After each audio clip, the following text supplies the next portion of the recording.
Mas eu perguntei porque muitas vezes tem um preconceito do pessoal com vendas, né?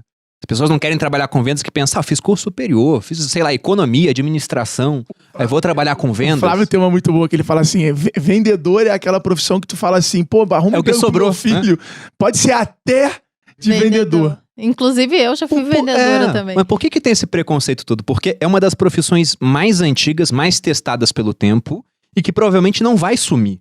Porque a venda faz parte do cotidiano. Eu dou a resposta. Qual é a resposta? Porque eu, por exemplo, eu tinha muito preconceito, como eu disse, porque eu achava que eu tava invasivo. Convencendo alguém. Que era um problema, entendeu? Que eu tava tirando o dinheiro da pessoa. E eu só deixei de ter preconceito quando eu entendi que, na verdade, era quase um favor. Que a pessoa sempre quis que eu ajudasse ela. Então, ela tava comprando o meu trabalho e ela falou, poxa, você não tá me vendendo por quê? Né? Eu quero esse seu serviço. Perfeito. Então, no final das contas, ela estava me dando um dinheiro por uma coisa que eu ia ajudar, que eu ia agregar nela. É que tem um histórico, né? Na Stage Class, na minha aula de vendas lá, a primeira etapa é a gente conta a história, né? Como é que começou, né? O vendedor veio da onde? Veio da picaretagem, né? E aí depois ele foi evoluindo. Se você olhar os filmes, só existe um filme onde o vendedor não é picareta e se dá bem. Que é o De Porta em Porta, um filme muito antigo, até uns 40 anos, muito bonito, emocionante, com uma história verdadeira. De resto, se você procurar qualquer filme, o vendedor é um picareta.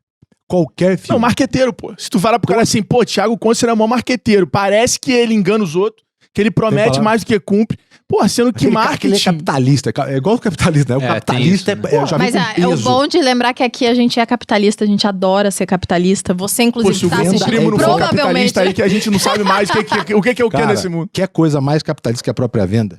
É a troca.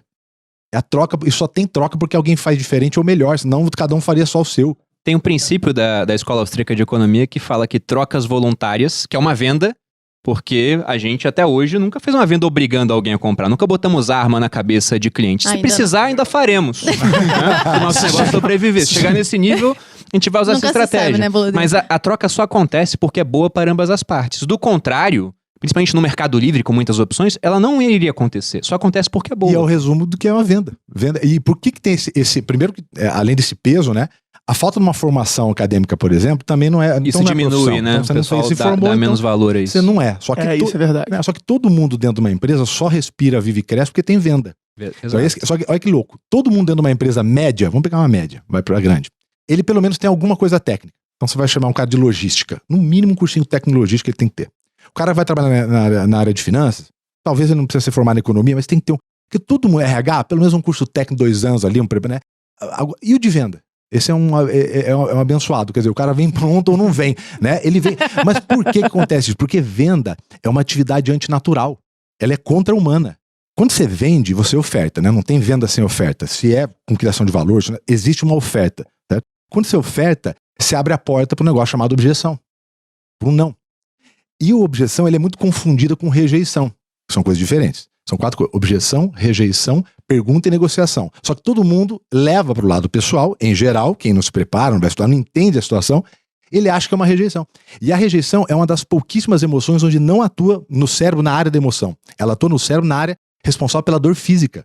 Então a rejeição dói. Inclusive tem uma pesquisa da Universidade de Massachusetts que fala, comprovando o uso de Tilenol, que diminui significativamente a dor de rejeição. Que loucura! Então fica essa dica pros vendedores. Droga Raia.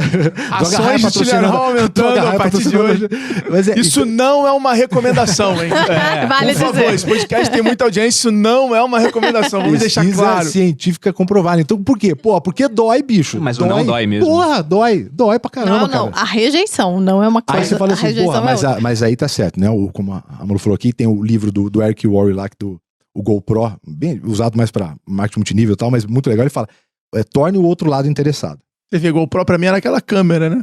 Cara, mudou tudo. O outro lado interessado, bicho. Esse é o desenho da venda. É aí que tá valor, é aí que tá negócio, é aí que essa construção vai acontecendo. Só que 99% dos lugares isso não existe, Alfredo.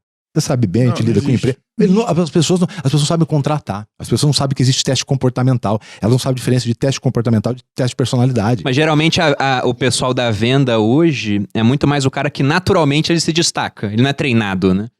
É meio que uma habilidade natural. Mas esse cara aqui é bom de venda, pega ele. Toda semana tem contato com um dono de empresa e é muito louco, porque o cara tá faturando 100, 200, 300, 500 milhões por ano. E aí eles perguntam, mas como contrato, como processo? Não, tem alguém de RH lá. Eu falei, mas no feeling, né? Eu falei, mas como que vai? Eu tenho uma mas fica aposta. 20-80. Eu tenho uma aposta que eu acho que são duas coisas que toda empresa no futuro não tão longe, vão precisar se transformar. Que é numa empresa de educação, não é nem pra fora não, mas pra dentro. Interna, pra treinar o pessoal. Então, cara, por que a Estônia é a Estônia? Porque o processo que os caras... Primeiro, a experiência que eles absorveram da Ambev ali, de todo o grupo do Lehman e tudo mais, é gigante. E os caras têm capacidade de contratar muita gente com processo de onboard eficiente, com processo de aceleração de carreira sensacional. E, conseguiram pegar grande parte dos talentos. E outra, a Estônia sempre se posicionou muito, teve sempre uma grande fatia do time no Rio, que é um lugar carente de empresas assim. Então você pega todos os jovens talentos que não querem sair da cidade, aonde cresceram, foram pra Estônia, querem trabalhar lá. Então ela virou esse polo. E o segundo são os próprios canais de comunicação. Né? Porque com esse CAC do jeito que tá indo, com a descentralização da mídia, com essa instabilidade de Instagram, disso, daquilo, cara, as empresas precisam ter os seus próprios canais de comunicação para poder se comunicar com seus clientes. Porque hoje, eu acho que o Thiago provavelmente concorda com o que eu vou falar, mas durante muito tempo, vender se tratava de falar bem. E hoje, vender se trata de ouvir. Você tem que saber ouvir a tua audiência. Você tem que saber ouvir o cliente. Muito bom. Tem cliente que você fica parado só deixando ele falar e no final você não precisa falar nada. Ele vai falar, então eu vou levar, porque ele só queria aquele momento de alguém ouvindo ele. Mas voltando a essa questão que você falou, né, que quase ninguém procura essa parte de vendas, me veio um negócio na cabeça aqui. Eu gosto de mitologia, o pessoal que acompanha o podcast deve saber. E uma vez, eu tava falando de mitologia no Instagram, aí teve um cara que me segue, que ele é mais de esquerda, né? Mas é um cara super educado, né? Nunca me ofendeu assim. Mas ele falou, você não acha irônico que o mesmo deus na mitologia grega, que é o deus dos comerciantes, também é o deus dos ladrões? Eu lembrei disso agora, que é Hermes. Ele é o deus dos comerciantes, dos ladrões e de uma série de outras coisas. Só que ele é um dos únicos deuses que trabalha. Todos os outros deuses ficam lá sem fazer nada e ele tem uma incumbência. Ele leva as almas dos mortos, né? Até o barqueiro, o Caronte, que atravessa com essas almas. Então, ele é o único deus que trabalha. Por isso que ele é o deus dos comerciantes. Não porque é o deus dos ladrões. É porque ele é um deus rápido, de velocidade. Mas isso já mostra que desde lá de trás esse preconceito existe. Sendo que é uma profissão extremamente antiga e que não faz nada mais além de atender a demanda do cliente, né? Que é algo muito curioso.